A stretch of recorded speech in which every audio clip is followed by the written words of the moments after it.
Pai, no nome do Teu Filho amado Jesus, nós estamos aqui na Tua presença e uma certeza nós temos aqui na noite de hoje é que o Senhor é quem dirige este culto.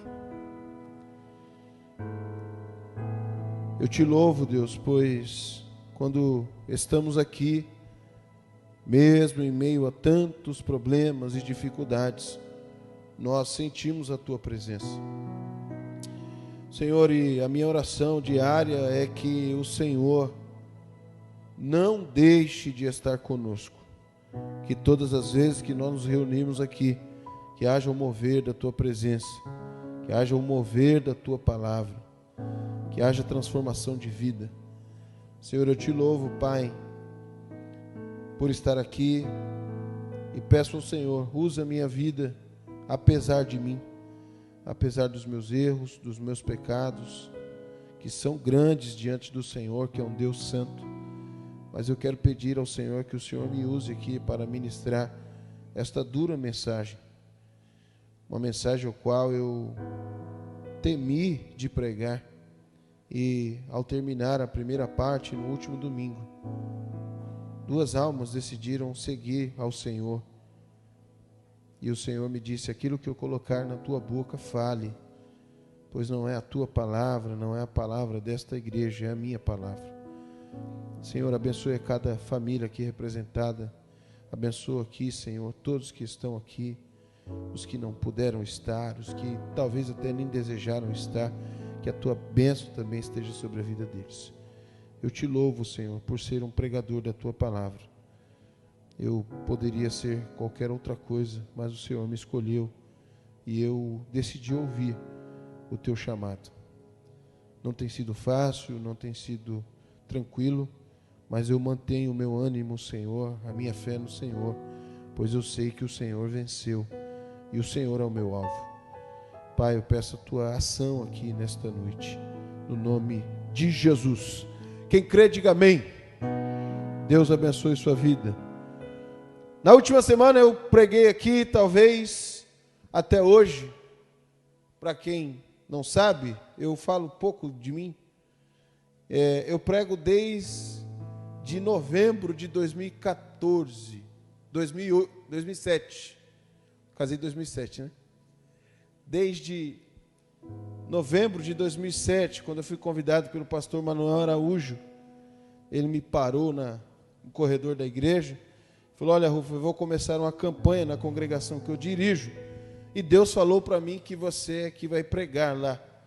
Falei, pastor, mas talvez não foi Deus que falou com o senhor, porque eu nunca preguei. Ele falou, Deus falou, estuda, ora, vai lá e prega. E nem mesmo nesta primeira vez eu fiquei com medo. Eu já pude pregar em congressos lá no Brasil para bastante gente.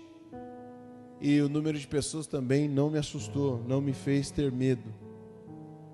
Mas quando Deus me direcionou a pregar esta mensagem, eu até chegar aqui no último domingo, eu temi. Mas a palavra de Deus é tremenda. Essa mensagem tem um tema muito reflexivo, que é Deus não é Deus de restos. E na última semana nós falamos sobre a diferença entre restos e primícias. Quando nós entregamos as nossas primícias diante do Senhor, é um passo muito grande para que nós não entremos neste modus operandi de entregar restos ao nosso Deus. Eu defini aqui que uma das definições, de primícia é o conjunto dos primeiros efeitos. E só recapitulando, para que você não fique perdido nesta semana, os nossos primeiros efeitos é que vão falar realmente qual é o tipo de relacionamento que nós temos com Deus, qual é o tipo de cristão que nós somos. A palavra cristão, ela é uma abreviação de cristãozinho, ou seja, um pequeno Cristo. Nas suas primeiras atitudes, as pessoas veem Jesus em você. Eu quero que você pense sobre isso.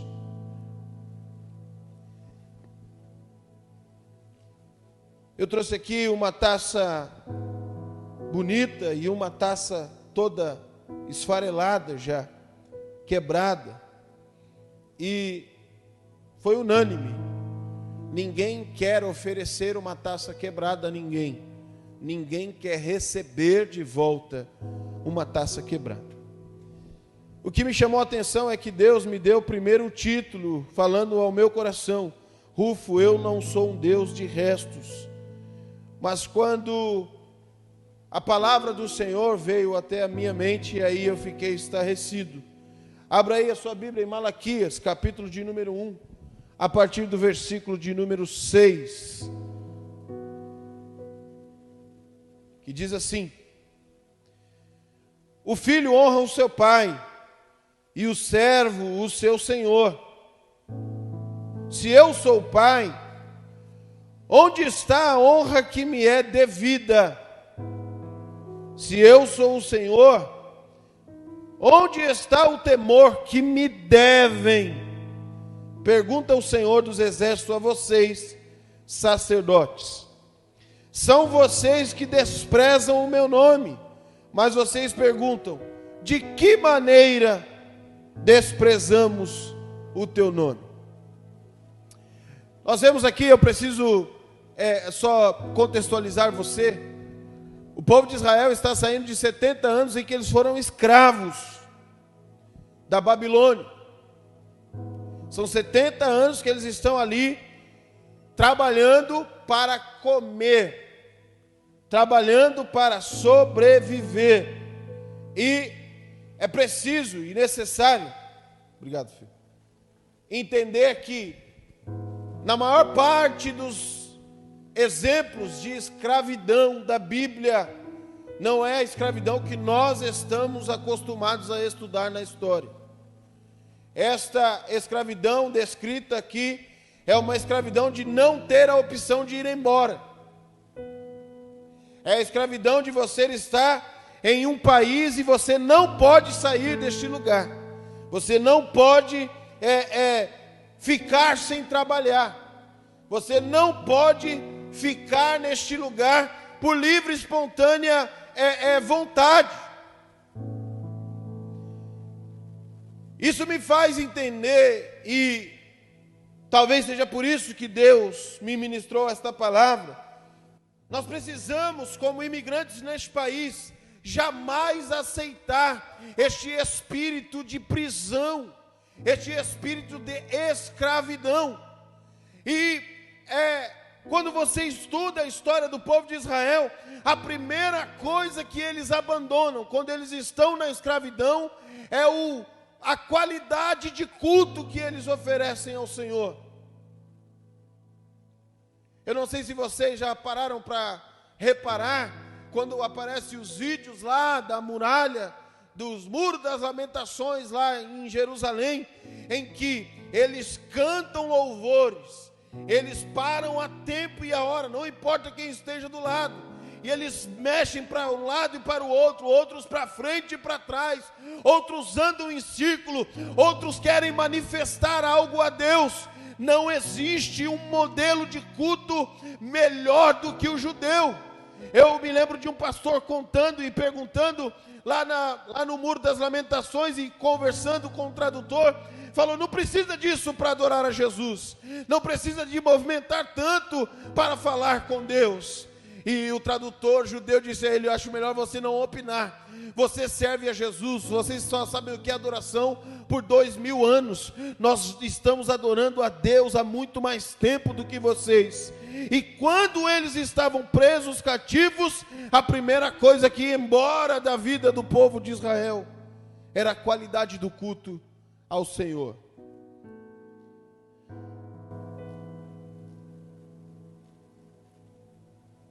É muito verdade que nos Estados Unidos, infelizmente, acontece da mesma forma. As pessoas carregam um sentimento de que estão presos e de que estão aqui só trabalhando para comer, trabalhando para sobreviver. E quando este pensamento invade a vida de imigrantes aqui na América, a primeira coisa que fica para trás é a qualidade do culto ao Senhor.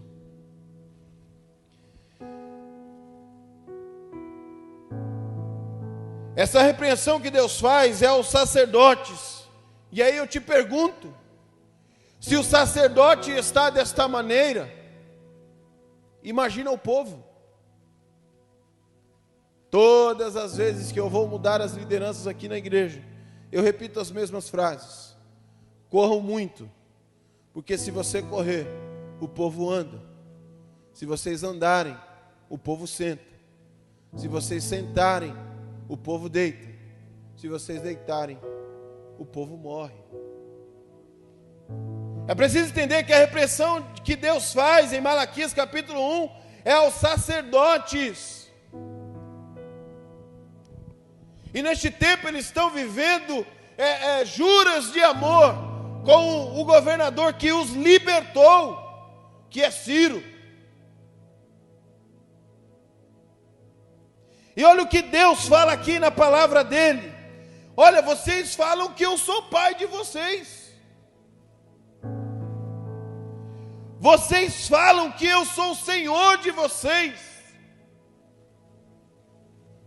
Deus não é Deus de restos. E quando nós ouvimos esta palavra, precisamos colocá-la nos dias de hoje.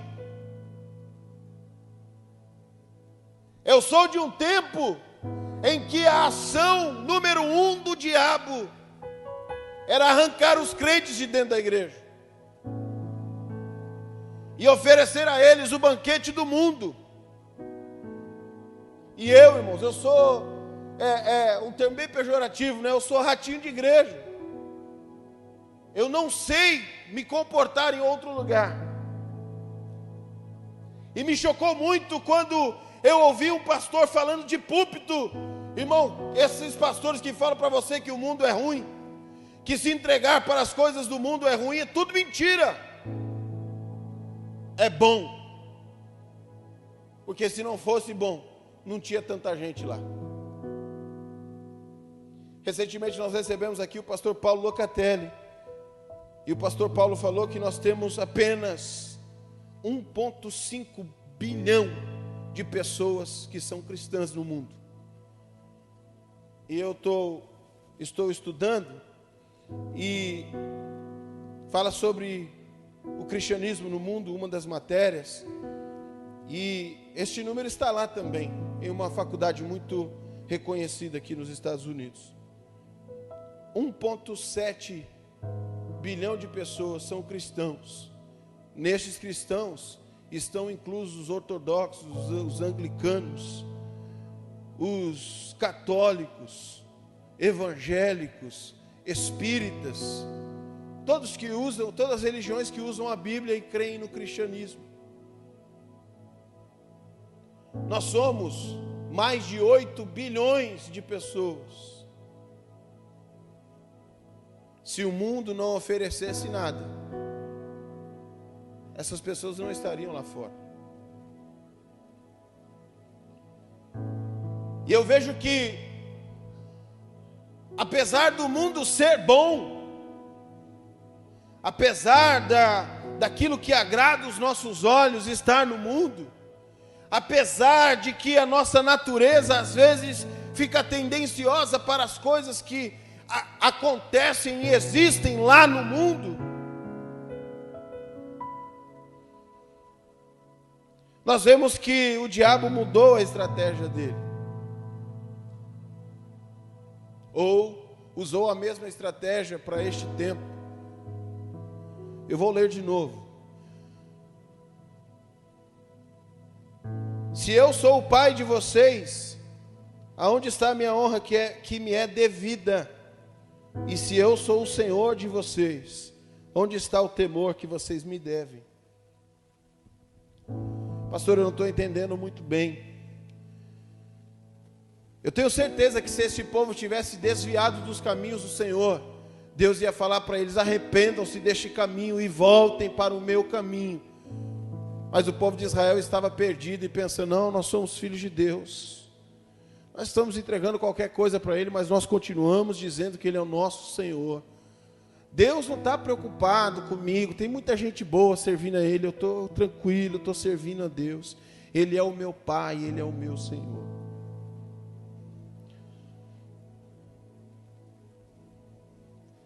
Eu não quero me eximir de pregar a palavra de Deus, mas o que nós vivemos nos dias de hoje é exatamente isso. Pessoas que estão perdidas dentro das igrejas, pessoas que acreditam que Deus é o Pai, que Deus é o Senhor, mas não entregam a Ele a honra devida e não temem a Ele como se deve temer ao Senhor.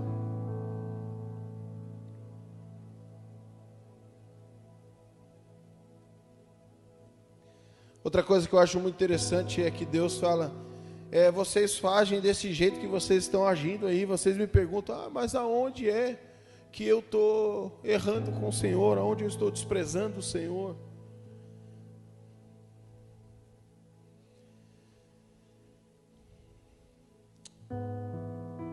Eu estou pregando uma mensagem para dizer a você que Deus não é Deus de restos, e nem mesmo a mais bonita das desculpas vai funcionar. Eu não gostaria de pregar da maneira com que eu prego. Eu vejo muitos pregadores pregando uma mensagem que eu falo: olha, eu queria pregar assim. E eu entendo que hoje já não se faz essa pergunta exatamente pelo resultado que ela traz. Mas eu não posso não pregar a palavra de Deus.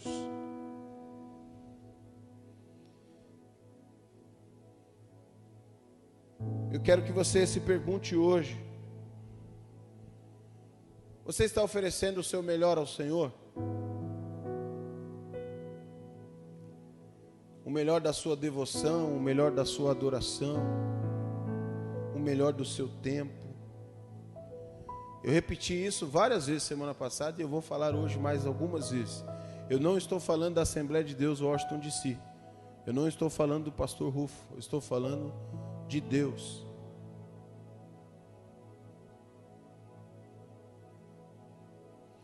E quando eu faço essa pergunta, eu preciso relembrar a você o tema desta mensagem. Deus não é um Deus de restos.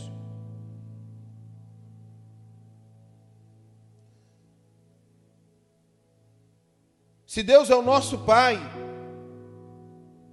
qual é a maneira que nós estamos honrando a Ele? Nós vemos um lapso da igreja de que muitos crentes não sabem o que é adorar e o que é honrar a Deus. São duas coisas distintas que se completam, mas são diferentes. Eu não sei vocês, mas eu já passei algumas vergonhas ao falar que sou pastor. Eu já passei vergonha com gente da igreja que eu pastorei. De gente me ligar e falar assim: ô pastor Rufo, tudo bom? Eu falo: tudo bem, varão, como é que você está? O senhor não me conhece não, mas eu liguei porque o fulano de tal lá da sua igreja está me devendo dinheiro. E se ele não me pagar, eu vou lá no culto.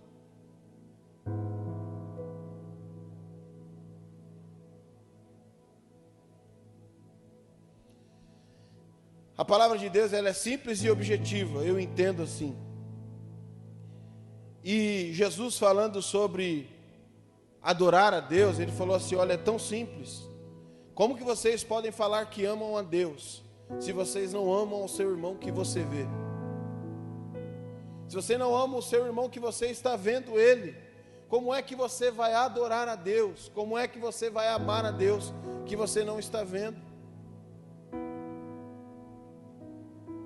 E eu queria muito, que a única igreja que tivesse o comentário aqui, o comentário ali, o virar de rosto para cá, o beicinho para o lado, fosse aqui. Eu gostaria que aqui fosse a única igreja que fizesse isso. Que a medida de resolver era simples. A gente fechava e ia embora.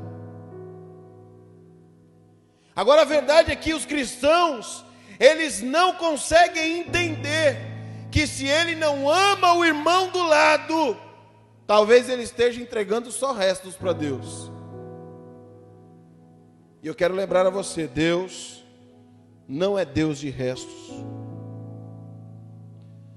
Como é que eu honro a Deus? É sendo que Jesus disse que nós somos. Jesus disse que nós somos o sal da terra e a luz do mundo.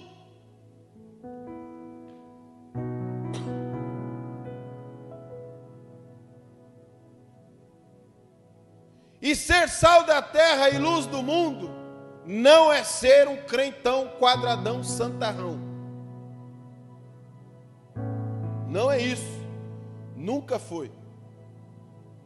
Mas ser sal da terra e luz do mundo é ser diferente. E tem hora que é difícil ser diferente.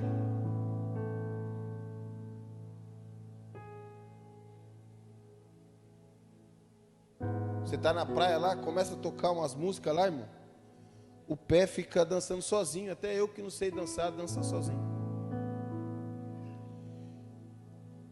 E você vai ser o santarrão, vai ficar travado e não vai falar nada. Não, a Bíblia fala: tudo me é lícito, mas nem todas as coisas me convêm. Nós honramos a Deus quando as pessoas que não servem a Deus, elas olham e falam: tem algo diferente naquela pessoa, tem algo diferente naquela empresa, tem algo diferente naquela casa, tem algo diferente naquele casamento, tem algo diferente naquelas crianças. Eu quero profetizar sobre a tua vida que o Espírito Santo de Deus vai repousar sobre você e a sua vida será um testemunho ao Senhor. Quantos recebem esta palavra? Levante a sua mão e adore a Jesus. Honrar a Deus é quando nós conseguimos cumprir a palavra de Deus. É quando nós entendemos que Ele não aceita restos. Eu sinto Jesus aqui.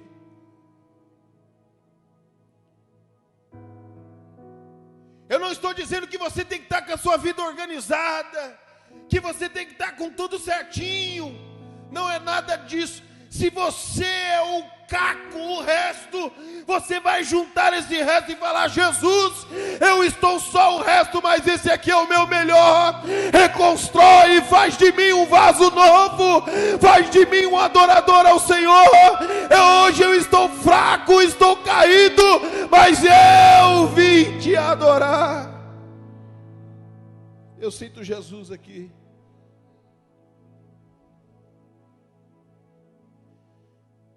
Então nós precisamos honrar a Deus como um pai.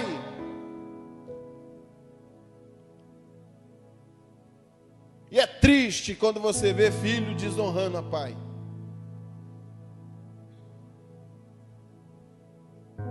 Eu sou de uma família que um dos meus tios, que já hoje posso dizer isso com alegria, dorme no Senhor, ele morreu crente. Mas um tempo da vida muito grande, ele foi usuário de drogas. E essa cena está na minha mente. O meu avô, pastor de igreja, tomou dele a carteira e falou para ele: eu não vou deixar você sair, que se você sair, você vai comprar drogas, você vai usar drogas, eu não quero isso para você. O meu tio, alucinado, partiu para cima do pai dele e bateu no meu avô. E meu avô era um homem muito bravo, muito nervoso, mas eu me lembro dele se proteger e abrir a porta e falar: meu filho, pode ir. Eu só sou um pai tentando evitar de que você se afunde. Mas essa desonra que você cometeu hoje, ela vai pesar sobre a tua vida. E isso eu digo com dor no meu coração. A palavra de Deus diz: honra o teu pai e a tua mãe para que se prolongue os seus dias na terra. Eu não sei se você ouviu dizendo, mas o meu tio morreu muito novo. E eu me lembro de estar no velório dele e ouvir audissonante as palavras do meu avô. Nós precisamos honrar a Deus, porque não existe vida sem honrar a Deus. O que nós vemos aí muitas vezes no mundo são pessoas que são verdadeiros zumbis. Eles estão andando, estão vivendo, estão fazendo tudo o que eles fazem, mas quando eles botam a cabeça no travesseiro, eles vivem ali a morte todos os dias. Por isso é que Deus perguntou: se eu sou o pai de vocês, por que vocês não me honram? E Deus disse: se eu sou o Senhor, cadê aquilo que vocês me devem? Na sua Bíblia também está assim? Se eu sou o Senhor, aonde está o temor que vocês me devem?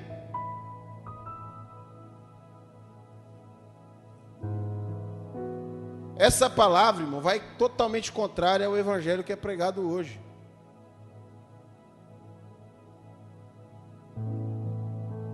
E eu repito, eu não sei por que eu prego isso.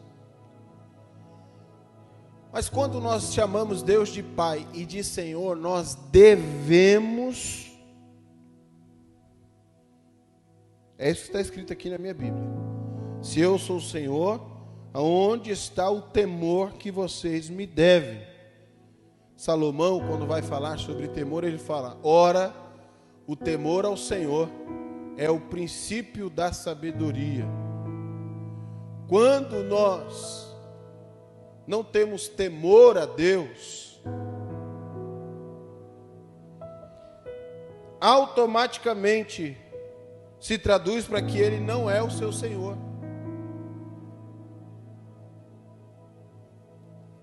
Porque se você não teme a Ele, você está tomando as decisões sozinho. Você já não chama Ele mais para a sua vida. Ele já não é mais o seu Senhor. Senhor é dono. E quem pertence a alguém não tem vontade própria. Ele só faz aquilo que o dono autoriza ele fazer. E essa não é a mensagem moderna. Pelo contrário. Hoje nos púlpitos das igrejas nós estamos ouvindo: não, vocês têm poder. Vocês são deuses. Vocês são feitos à imagem e semelhança e Deus está com você. Tudo que você fizer vai dar certo. Uma vez que você levantou a mão para Jesus, você está salvo para o resto da vida.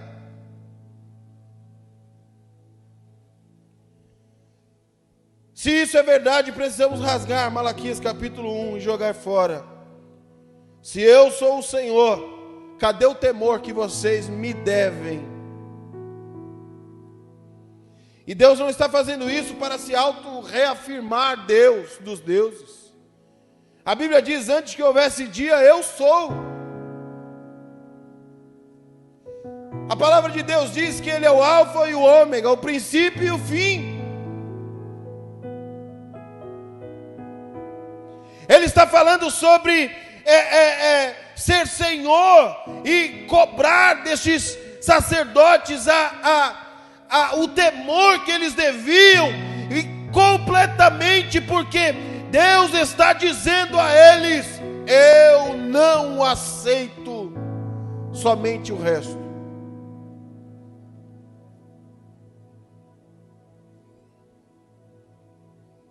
Eu acredito que a pessoa que menos tempo aceitou Jesus foi o Bernardo, foi domingo passado. Você entregou só um braço por Jesus ou entregou a vida inteira? A vida toda. Deus não é Deus de restos. Mateus, você entregou qual parte para Jesus? Tudo. Deus não é Deus de restos. Deus está falando sobre temor e é exatamente isso. Nós não entregamos, a gente não chega aqui e fala: ó, Jesus, eu vou entregar na tua mão a minha dívida, meu carro que está ruim, os meus filhos, que aí o Senhor vai abençoar eles. Mas Deus, no meu casamento não mexe não. Senhor, olha, nessa parte da minha vida aqui, que eu falo uns palavrão e tal, não mexe nisso não. Eu vou entregar só uma parte para o Senhor. Deus, essa parte da minha vida aqui, que eu estou envolvido com adultério, com coisa errada, não é nem bom o Senhor entrar. Senhor, nessa parte aqui da cervejinha na hora do churrasco ali, não entra não, Senhor, porque não é bom o Senhor entrar nisso. Deixa esse negócio para lá.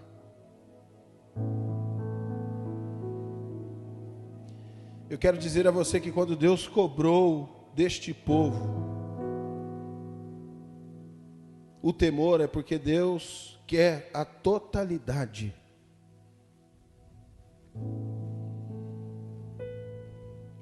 No versículo de número 12 diz assim: mas vocês o profanam, versículo 10 ao 12. Ah, se um de vocês fechasse as portas do templo, assim ao menos não acenderiam o fogo do meu altar inutilmente. Não tenho prazer em vocês, diz o Senhor dos Exércitos, e não aceitarei as suas ofertas, pois do Oriente ao Ocidente grande é o meu nome entre as nações. Em toda parte incenso é queimado, e ofertas puras são trazidas ao meu nome, porque grande é o meu nome entre as nações, diz o Senhor dos Exércitos. Mas vocês o profanam ao dizerem que a mesa do Senhor é imunda e que a sua comida é desprezível. Versículo 13: e ainda dizem: que canseira, que chato. Ah, não, ser crente é ruim demais. Ah, tem que abrir mão de muita coisa, não quero. Ah, não aguento mais o pastor Rufo falando isso.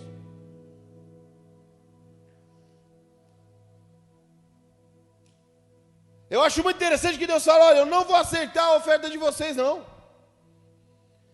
Por conta da teologia da prosperidade, muita gente acha que consegue pagar o pecado dele com um dízimo alto. Tem gente que acha que boa ação encobre pecado.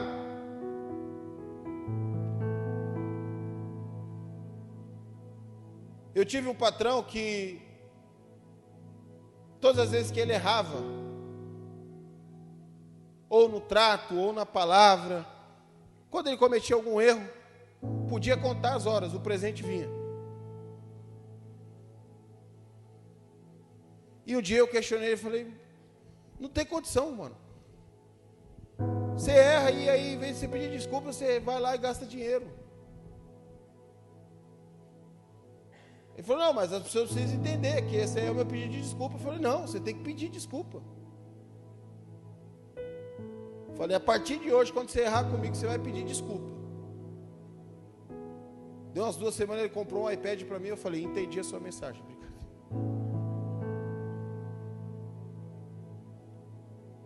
Mas tem gente que entende que com Deus também é assim.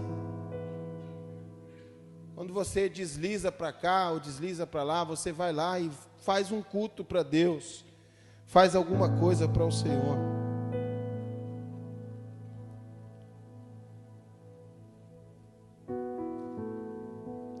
Estes exemplos que a Bíblia dá, de que o povo está dizendo que a mesa do Senhor é imunda, não é com palavras. Você não vê ninguém de Israel indo até o templo falando: essa mesa é uma porcaria, só tem comida ruim. Você não vê ninguém falando isso. Porque no reino de Deus, antes da palavra, Deus vê a atitude. E é triste para nós quando Deus fala: olha, você está fazendo isso para mim. E Deus está falando para esse povo: olha, vocês estão entregando somente lixo para mim. Com certeza Israel falava: nossa, a gente não está fazendo isso. Por isso que eles faziam a pergunta: aonde nós estamos desonrando o Senhor? Porque tem uma coisa que acontece com quem entrega resto para Deus. A primeira coisa que acontece a essas pessoas é que eles são tomados de uma cegueira espiritual. E eles não conseguem mais discernir o que é de Deus e o que não é de Deus. Por isso são facilmente doutrinados, são facilmente manipulados. E aí surge-se o voto disso, o voto daquilo, a vassoura ungida, o pano ungido. E o povo tomado de uma cegueira, eles aceitam a tudo e a todos. Nos dias de hoje, a todos também.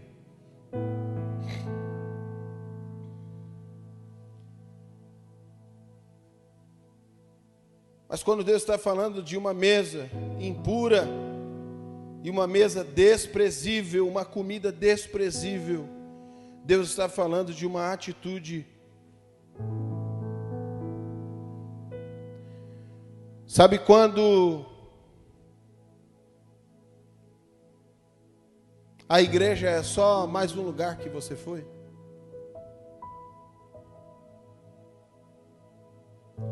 Nós nunca devemos endeusar este lugar aqui. Aqui é um prédio. E nós, aqui da nossa igreja, podemos dizer: nós somos igreja até sem prédio. Mas o que acontece é que, não sei se vocês têm a mesma percepção, para muitas pessoas a igreja é só mais um lugar.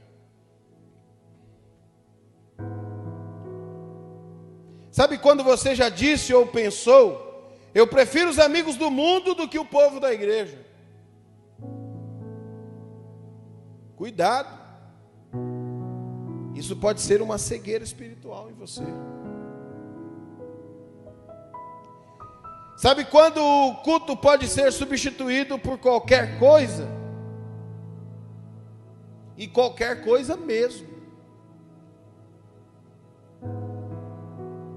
E eu preciso repetir: eu não estou falando da Assembleia de Deus Washington DC, não estou falando do pastor Rufo.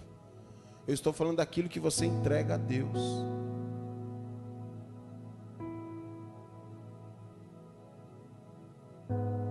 Deus não vai mandar ninguém para o inferno que deixou de ir a um culto para curtir um dia de lazer. Não precisa nem ser com a família. Não, hoje eu não vou no culto que eu quero ficar tranquilo. Deus não vai condenar ninguém. E o pastor que falar isso aí está errado. Deus não vai te condenar de você ter um tempo com a sua família. Pelo contrário, Deus fala para você cuidar da sua família.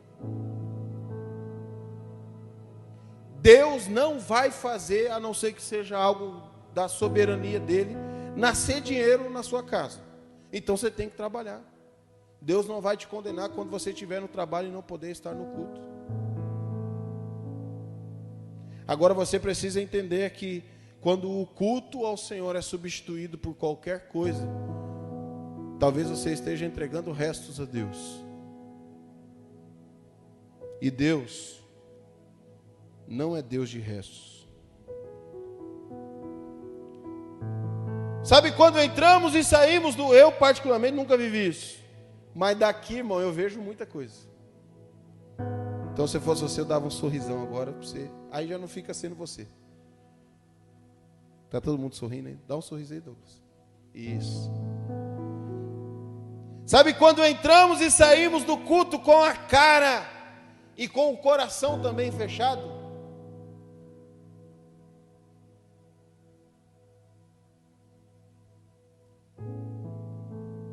Isso não é só aqui, mas tem hora que você está pregando aqui, se não tomar cuidado, você fala: irmão, você quer um limãozinho? Que se chupar um limãozinho, você vai cagar a cara um pouquinho melhor do que você está aí. Ah, pastor, então quer dizer que eu tenho que chegar na igreja fazendo o exame ortodontário, nem sei se, dentário, não sei como é que fala, ortodentista, sei lá. Eu tenho que chegar com o dente aberto? Não, irmão.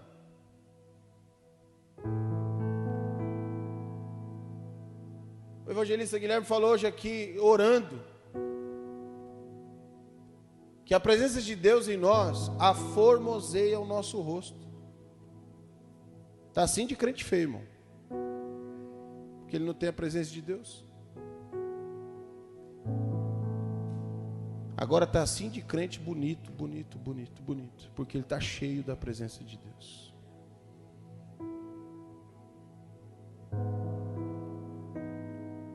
Sabe quando o nosso coração não está alegre no culto?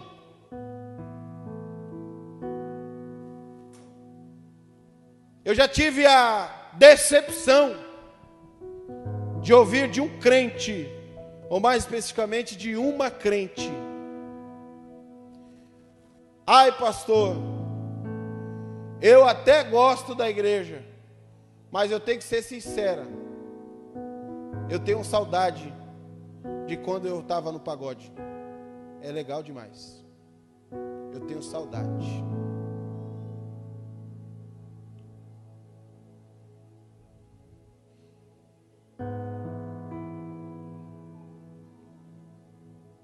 Nós temos que tomar cuidado, porque quando a igreja é só mais um lugar, ou quando a gente prefere mais estar com os amigos da carne do que amigos de Deus, como diz a Bíblia, quando o nosso culto pode ser substituído por qualquer coisa, quando a gente entra e sai do culto com a cara e o coração fechado, nós temos que tomar cuidado, porque isso pode ser uma entrega de restos a Deus. E Deus não é Deus de restos.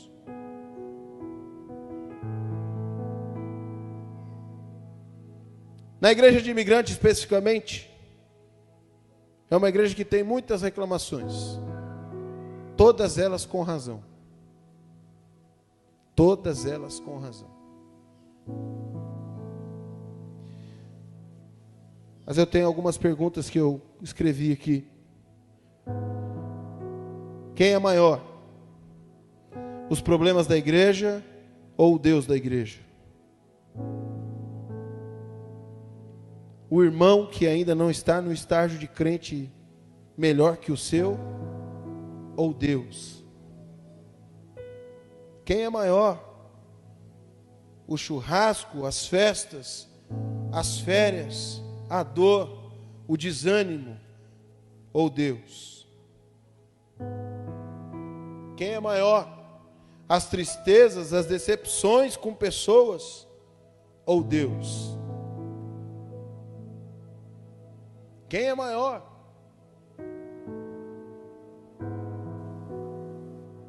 O culto que você não gosta ou Deus?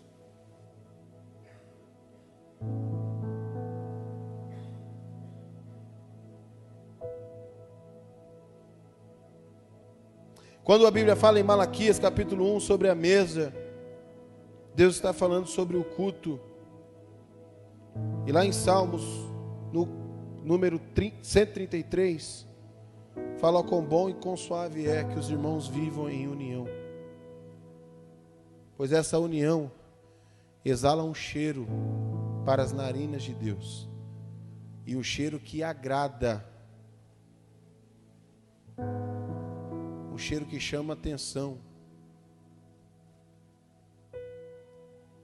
Eu não sei se você consegue entender como eu entendo. Se a união traz um cheiro agradável, a desunião traz um cheiro que não agrada.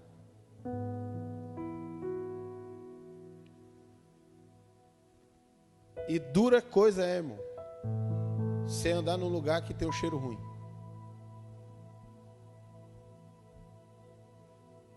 Nós somos um povo privilegiado.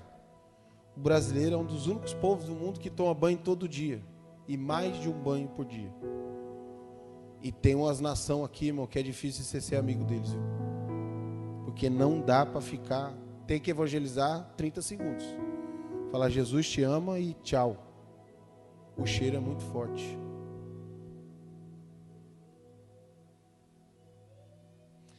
Eu não sei se você já teve a condição de estar em um lugar chamado Lixão, lá em São Paulo.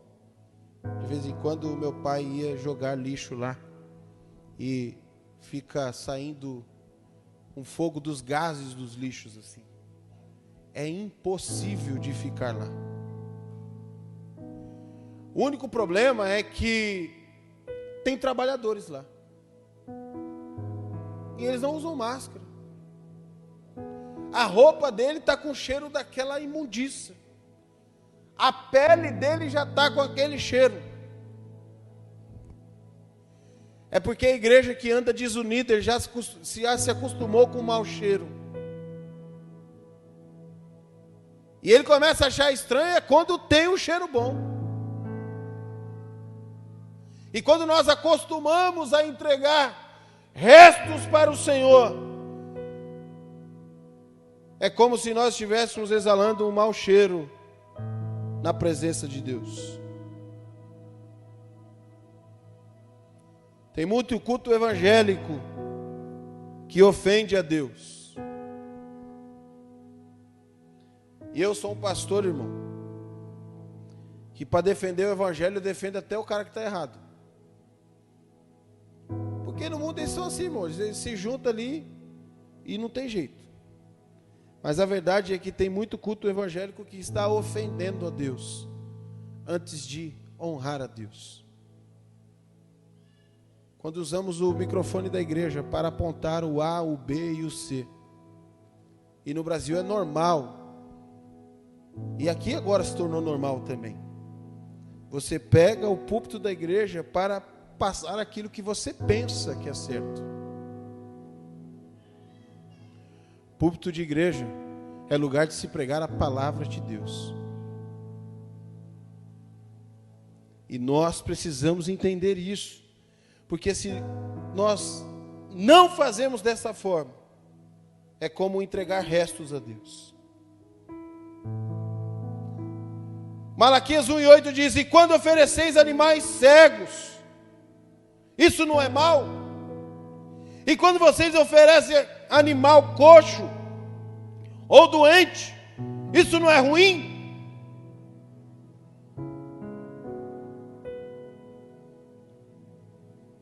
Lembra da taça quebrada aqui? Ninguém aceita nada quebrado. Ninguém aceita nada arrebentado pela metade. O que é que faz a nossa mente acreditar que Deus vai aceitar um culto de qualquer jeito? Que Deus vai aceitar fragmentos da minha vida? O que faz eu e você acreditar que Deus vai aceitar o que nós estamos oferecendo a Deus hoje?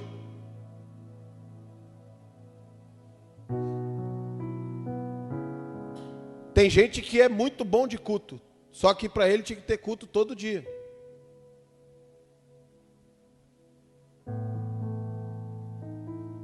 Tem uma historinha que muito pastor conta, e eu nem sei se ela é verídica, mas ela elucida muito bem.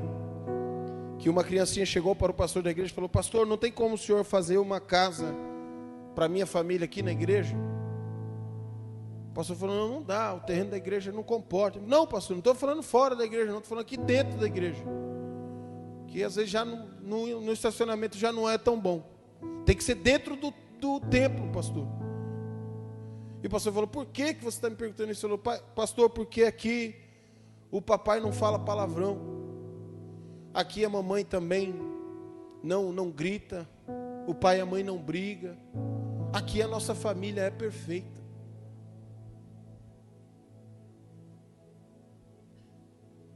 Está assim de crente que dentro da igreja ele é uma bênção.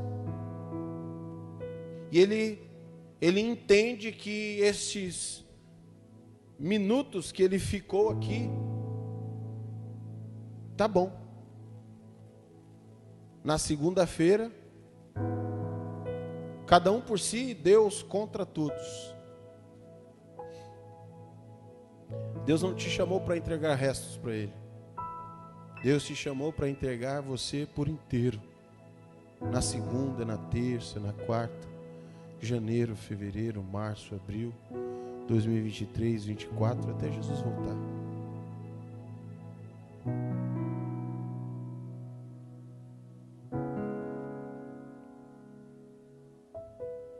Deus ainda fala que eles estão oferecendo algo que nem mesmo Ciro aceitaria, que era o governador da época. Eu tentei falar aqui, mandei mensagem para alguns irmãos, e ninguém ofereceria ao Biden algo pela metade. Eu sou comedor de arroz e feijão igual vocês. E no meu aniversário aqui, ninguém me entrega nada quebrado, nada rasgado, nada pela metade. Ninguém me entrega as notas cortadas. Sempre bons presentes. A pergunta que Deus fez para o povo de Israel é: se vocês entregassem para o governador o que vocês estão entregando para mim, será que ele aceitaria? Irmão, vai doer um pouquinho, mas responde essa pergunta para você mesmo. Será que se você entregar lá no seu trabalho o que você entrega para Deus, o seu patrão aceitaria? A pessoa que você presta serviço aceitaria? Será que se você entregar para a sua família o que você está entregando para Deus, será que seu casamento ficaria de pé? Será que os seus filhos seguiriam ao Senhor?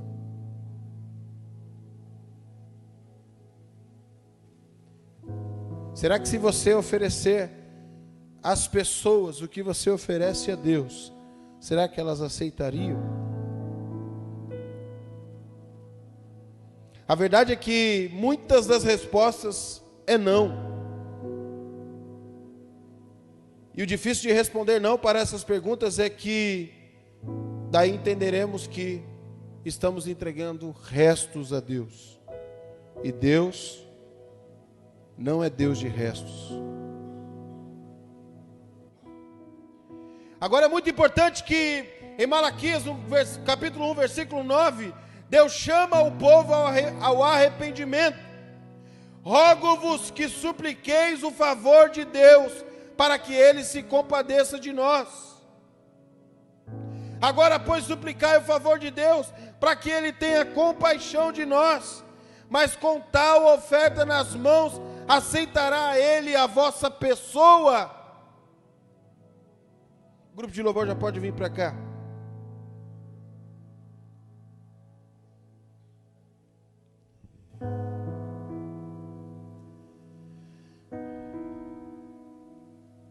A grande verdade é que, como igreja, nós passamos um tempo ajustando algo que estava defeituoso na igreja. As pessoas não valorizavam o dízimo, a oferta, as ofertas alçadas. Irmão, tudo isso é verdade, irmão. Deus quer contar com a sua disponibilidade para ofertas monetárias na obra dele. Não se faz igreja sem dinheiro.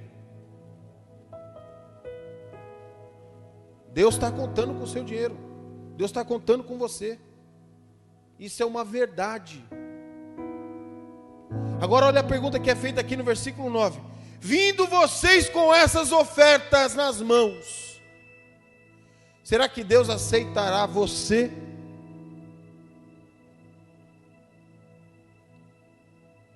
E deixa eu falar uma coisa para você que eu acho difícil, pastor, falar.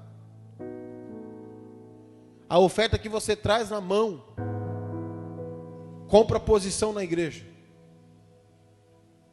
A oferta que você traz na mão compra pessoas. A oferta que você traz na mão compra uma oportunidade na igreja. A oferta que você traz na mão, ela compra um cargo importante na igreja. A oferta que você traz na mão, às vezes pode comprar até o pastor da igreja. Mas a oferta que você tem na mão, se ela não vem acompanhada, se ela não vem junto, se ela não vem em concordância com o coração que oferta a Deus, ela vai comprar a igreja, ela vai comprar as pessoas, ela vai comprar bens, mas jamais comprará o nosso Deus. Agora, se você não tiver oferta nas mãos, mas tiver um coração, Deus se levantará para abençoar a tua vida. Eu creio nesta palavra. Se coloque de pé.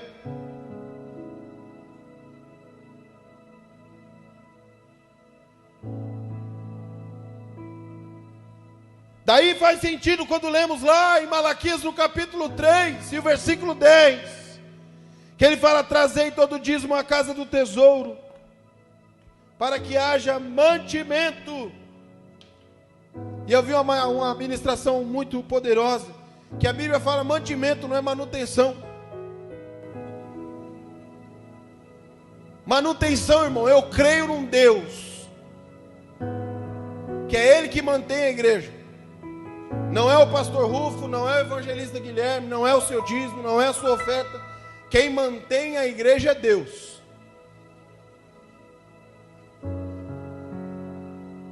Agora nós só vamos ter mantimento quando você e eu entendermos que não podemos entregar restos a Deus. E quando entendermos que o ato da oferta na igreja, ela não é um ato e nunca foi de deixar dinheiro. Ela é um ato em conjunto. Senhor, aqui está a minha oferta, junto com o meu coração. Deus não é Deus de restos. Ele é um Deus que abençoa. A palavra de Deus diz que Ele é um Deus poderoso. Ele é um Deus infinito no seu poder. Ele é um Deus que nos conhece de dentro para fora. Ele não é um Deus nunca que vai exigir de você que você esteja na sua plenitude, no seu mais puro vigor, para você servir a Ele. Não é isso que Deus está falando. Eu vou repetir, tem pessoas que chegam só com cacos, só com fragmentos de oferta, mas Deus recebe, porque aquela oferta é uma oferta conjunta.